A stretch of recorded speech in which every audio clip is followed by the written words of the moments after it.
All right, let's begin with our first discussion now. It's 135 days to the 2019 general election, and as part of preparations towards the conduct of the poll, political parties have begun the conduct of their primary elections to choose candidates who will fly their flags and contest various positions on their platforms. The governorship, national and state houses of assembly primaries so far conducted by Nigeria's two biggest political parties, the All Progressives Congress and the People's Democratic Party, is now attracting widespread criticisms from stakeholders as well as political watchers over conflicts arising from the exercise.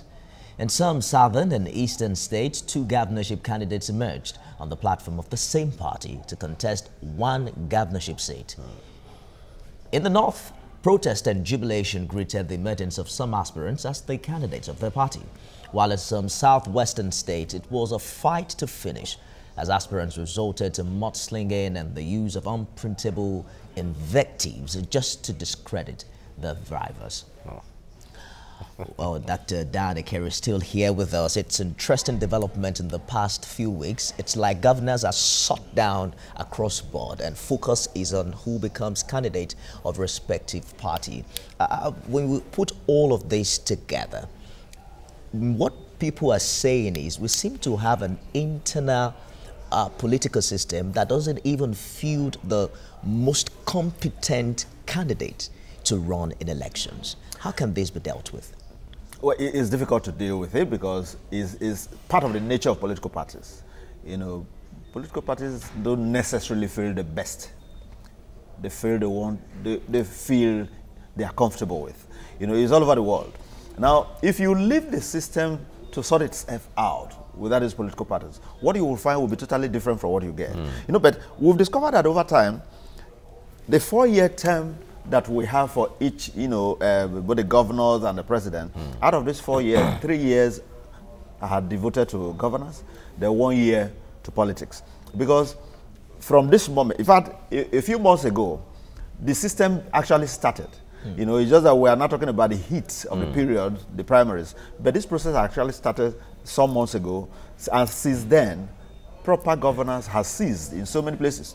The focus has been on how to either retain positions, regain positions, and perhaps bring in their own foes. That has been the scenario. And that may likely continue until the elections are over. So you find out that you have, in actual fact, 3 years devoted to governance. That's for those who even commit anything to governance at all.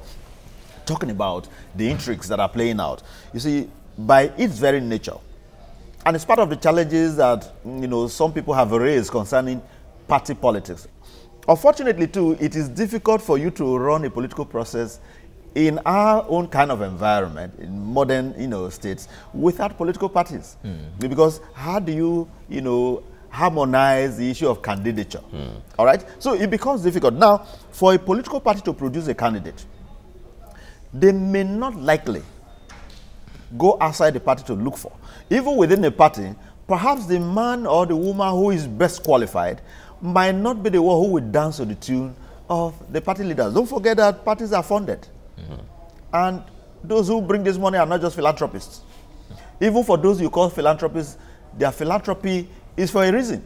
There's usually something tied to philanthropy, let alone political parties. So those who invest this money, in fact, those who fund political parties see themselves as investors. And they want to reap benefits, either by way of producing, those who will be appointed into various positions, or getting contracts, or whichever. So it must be in line with the kind of person that you can make demands on, and they will respond. How will you bring in somebody, put your resources behind such a person, where you know that you cannot even ask for anything from the person and they will listen? So political parties have this structure, and that is why you now find these intrigues. And it has got to a point that you now have divisions even within the party as a result of these, tenacious interests that have been exercised. And for as long as you have that, you will find this scenario. But one funny thing about politics is that there is always a way to sort out these things at the end of it all.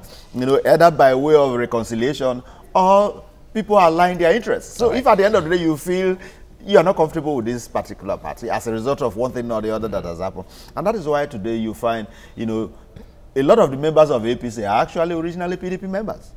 So you will always find that. And some of them will equally move from APC to other parties as a result of disaffection. Once your interest as is well not as covered, they move from other parties to APC. it's like that, depending on how you see it. Yeah. In fact, in the 3 years you were analyzing earlier on as to 3 years for governance, 1 year for politics. Sometimes the first year going for a fresh candidate who just won the election, sometimes the first year is used for consultation. For studying the terrain. Exactly, studying the terrain. So and settling the boss. So it's more or less it's more than 2 years for main governance. But the point there is, if you look at the governing or the ruling party right now, one would say that they should have learned from the mistakes of not necessarily even the 60 years of PDP per se, but from even the days, the Second Republic, the days of MPN and UPN, because it is said that they are the offshoot of the action group at that time, and then to UPN, and then to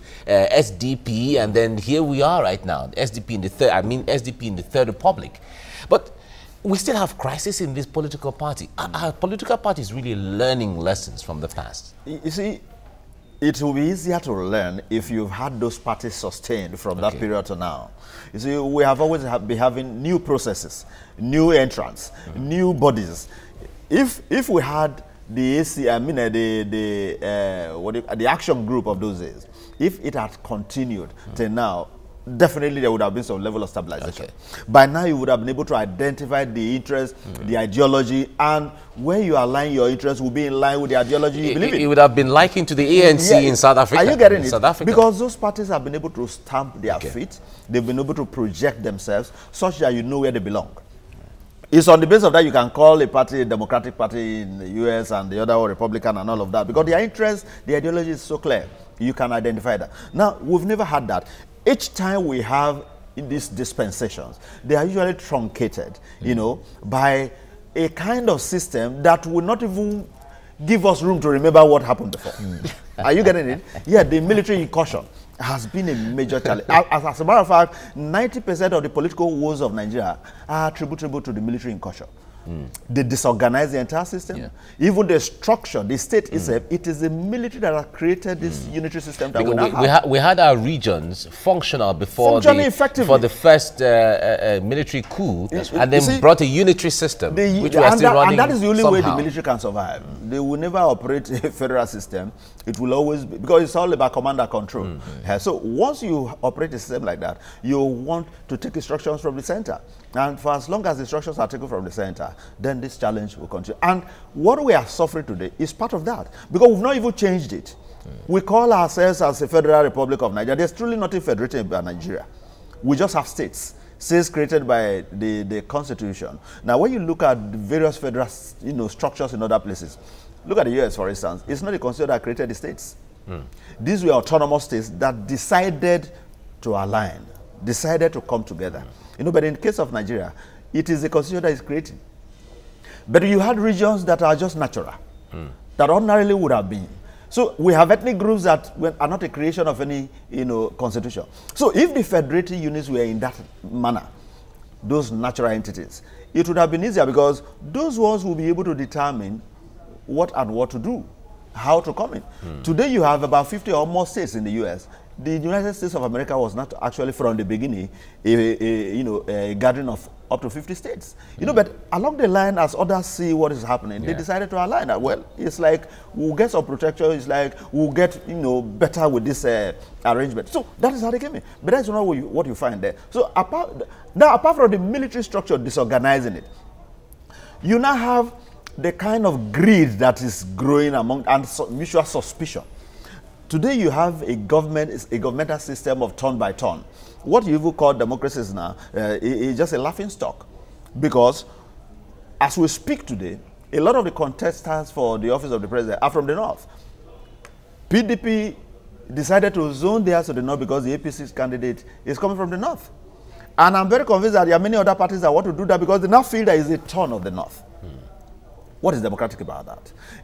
It's a turn-by-turn arrangement. You are not looking for competence, from that structure. Yeah, but isn't that a good arrangement to give some sense of belonging to every side of the country? So because the point there is, if you're talking about competence, yes, every region and every state in the federation Should has be the able ability to provide to produce the anybody capable. who is competent. Beautiful. Yes, That is but correct. because if we have to leave it open in that regard, Yes. because of the peculiarity you were talking about earlier, Yes. as the issue of numbers, the issue of ethnic and all of that makeup, there are some parts of this country that may never present a presidential You candidate. don't really need to present a presidential candidate or a president. You don't need to. Yes. You see, what will you be doing?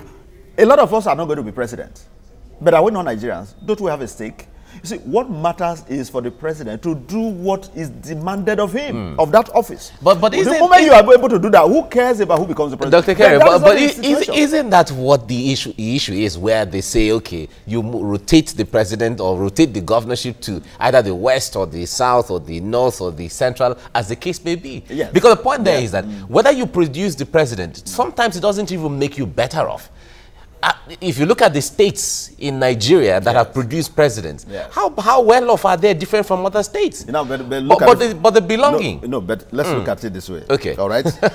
As we speak, yes, there have been a lot of clamor for inclusion because we believe that the appointments have been lopsided. These are part of the drive for all this zoning. All right. If we have a president who sees the entire country as his space, as his constituency, yes, and he's able to meet up the demands. And as a matter of fact, if we truly operate a federal system, emphasis should not be on the president. Yeah. Emphasis should be on the governors, because those are the places where governance will be properly determined. Let me bring you. The president's duty will just be to harness Yeah. and deal with those issues that have to do with, you know, that office with respect to international and the rest of it. National security and things. But like that's not what is happening now. Everything is at the center, and because everything is at the center, and the one who gets there brings in his people, his own area, without any regard to the fact that this is a country as a whole that makes obvious, and that even the resources you are squandering are from the various states. Dr. You know, it creates the problem. Dr. Kerry, let me bring you back to the issue of primaries for a bit, because this is what determines who we vote for and who eventually leads us. There are some who would say that to get democracy right, we have to improve the quality of our electoral process. In that case, we're one step forward, 10 steps back. Look at the improvement. Look at the laudable achievements of INEC over the years. But then there are some who are saying that we need to pay more attention to internal democracy. The kind of atrocities that have been recorded in the past couple of weeks in form of violence, there were places where parallel, you know, there are even places where the national, you know, party, I mean, the national headquarters of some party had to dissolve the state committee. I mean, saying that the winner they provided was false. What kind of integrity do these parties have? And how do we ensure that internal democracy begins to, you know, reflect, take root, Yes, it will aligning with what's happening It will generally? take quite some time. Now, to start with, let's begin from the point of view of the umpire. All right? At least we've been able to make some good steps. All right? Essentially with the era of Jega. That's right.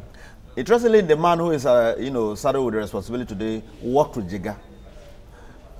The expectation is that being part of the process and having seen all that Jega had done, he would have been able to take the thing beyond that level. But you discover that the first set of elections that were organized by this INEC, led by Professor Mahmoud Yakubu, there were a lot of incomplete, you know, elections. So many of them. In fact, I don't think we witnessed this level of, you know, inconclusive elections. If you ask INEC, they believe that it's part of deepening democracy, That's not deepening. ensuring fairness, but as the case may be. Now wait. You see, I said this man was part of Jega's, you know, whatever, and he ought to have learned from that process to even supersede Jega's performance. But he's still doing his own. I'm not saying he's not. Yeah, but You know, Dr. Kerry, the fact that an election is declared inconclusive, does it amount to irregularity? So why the inconclusiveness of the election? Is When it that the people are not willing to No, vote? but because if you look at the electoral guidelines, yes. it specifies factors that can lead to an inconclusive election. Some of these factors for are everything. And those factors were never there when Jega was there. These factors No, are they were all even there, way but- beyond. So how did Jega manage They it? are way beyond the capacity of INEC. For instance, violence erupts in the polling units where elections. And INEC doesn't have the responsibility That is to the way chase you- thugs that- away. The issue of Listen, that's the way you overvoting. look- Overvoting, ballot Yes, snatching, exactly. that's beyond INEC. No. not totally beyond INEC. You see, INEC is the one who conducts elections. The people don't conduct election. All right? It's INEC that does it. It is the way INEC conducts election that will determine to a large extent how the people will react. And a number of times, people have suspicion over INEC. And that's why they act the way they do. And even the few who have misbehaved over time, INEC has told us over time that we've found so number of irregularities. What have they done over it?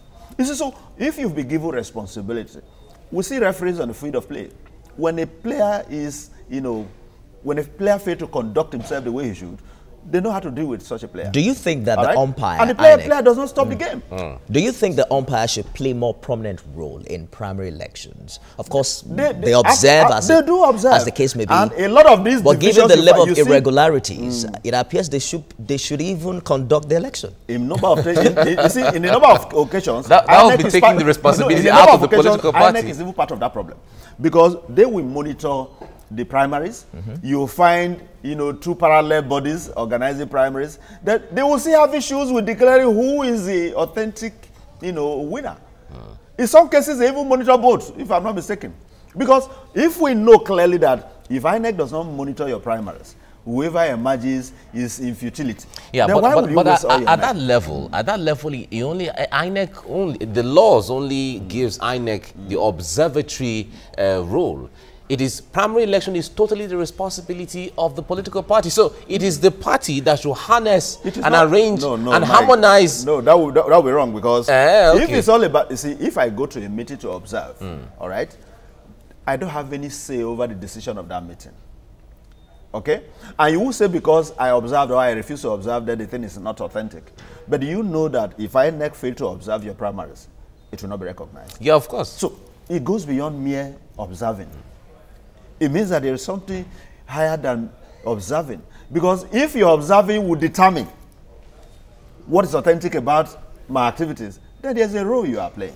And that is what INEC has not done well. Yeah, but it may not be, Dr. Kere, it may not be in the place of INEC to decide whether this is not the authentic candidate or not. Theirs is to check the process. Beautiful. The process of conducting that primary. And is the process that breaks the parties into if there are 2 or 3 parallel primary elections, for instance, and INEC is in all of them, it is not INEC that will determine which of the parallel is authentic. It is the party who decides that. But the point there is that if that process of the primaries went through the right channels and produces a candidate from there, then INEC decides to... And I'm saying that even INEC is part of that process. But let's leave INEC out of it. Okay. You see, even the parties themselves.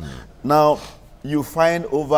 How many parties do we have now? We have quite a number of 91 political parties. Beautiful. A number of times, even these parties, as we speak, I doubt even you as a pressman, whether you know them. They just registered. They just registered them a few months ago. Are you getting it? So we don't even know the names of these parties. Only INEC does. We don't know them yet. Now that is what we'll get to know them with we time. equally don't know what these parties stand for. Even the 2 leading political parties, we don't even know what they stand for. You find, you see, among them... Good governance. You see, these parties are not truly founded on a well-articulated ideology that you can spell out and say, well, this is what this party represents.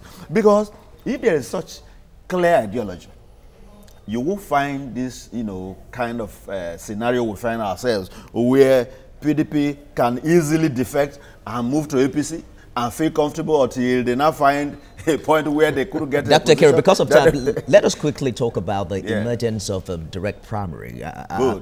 APC, for instance, had this, in about 18 states of the Federation. Yes, out of 36. The opposition came up with this, I don't know whether I should call it conspiracy theory. Okay. They are of the opinion that the reason why the APC is going the direct primary way is to shoot up the numbers. And they also allege that these numbers are on path to rigging the forthcoming general election. How can this, because earlier we talked about the role of INEC in all of this, to ensure that the elections, the primaries are conducted and they can affirm that these numbers are not rigged. Well, I don't think we are going to conduct the 2019 election on this option A4 so-called, all right? So, because the sanctity and secrecy of vote It's part of, you know, the requirements given even in the Electoral Act. That is the reason why they say you shouldn't go into the ballot the voting spot with your phone. You should snap, all right, because it will be as good as you are revealing whatever. Exactly. Okay, if that is the case, then that should not be a problem for the 2019 election. But again, it's worrisome. However, what should have been the best process? I think direct primaries would have actually been the best, because that is the only way the people truly decide. When it comes to indirect, it's the governors who decide who becomes a delegate. And that system, apart from disenfranchising the people, apart from, you know, distancing the people from the choice of who governs them, it equally creates a scenario of manipulation. It makes manipulation higher. However, we equally still have a challenge, even with the so-called direct primaries. Do the people actually make decisions themselves? Are they the ones who actually decide? You know, we still have this bandwagon effect. You know, and that is part of the problem with democracy. And no wonder the likes of Plato saw it like a mob. You know, the system is like a mob action. Yes, a mob you action. just find one leader who says that, oh, we go this way, everybody goes without moves. question. They don't even know where they are going. All right? That is a challenge we find with democracy, because we have not gotten to that point of full enlightenment to understand what your own responsibilities are. As we speak today, a lot of Nigerians who don't even know their rights. And there are so many, including people who have even gone to school. So when you have a scenario like this where people are still far away from knowing what the process entails and everything, what you find is what you are getting. So we have direct, we have indirect, we have consensus. Yes. You think direct is best as that we speak? ordinarily, that would have been the best, because it means that the people are truly speaking.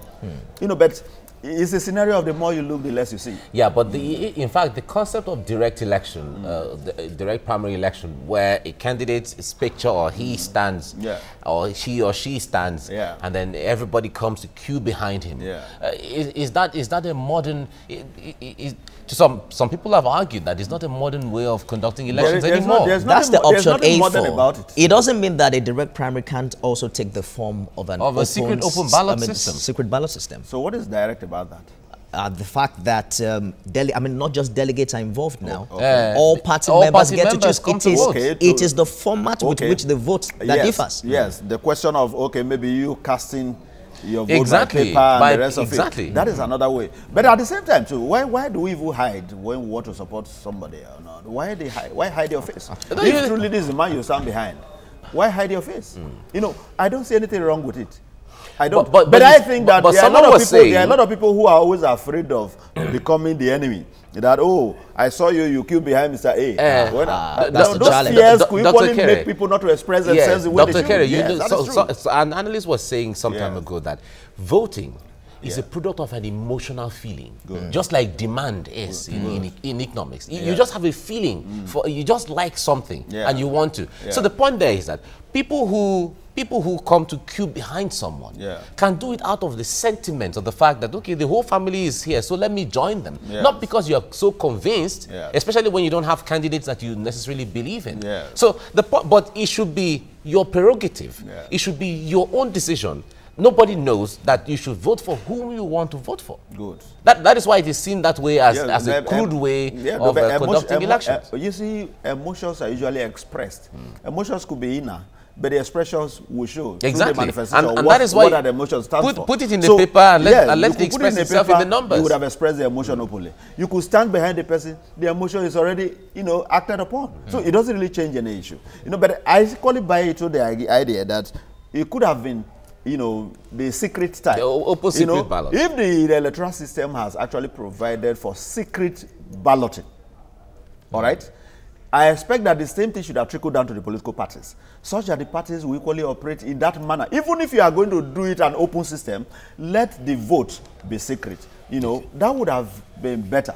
Not necessarily a case of delegates, but I think that Nigerians really need to learn more to deepen the democratic process if we must move from where we are today. All right. Thank you very much, Dr. Dane Kerry of the University of Lagos, for joining us on the program this morning. Thank you. Mike, I hope that we don't have a situation where our National Assembly is full of ex-governors. I don't know if as a governor you are being trained specially to represent the people. The point is it's not a bad idea. It's not a bad idea. It's not a bad idea in the original sense. It automatically edges out every other person who's not a governor. So let all of us struggle to be governors. The people...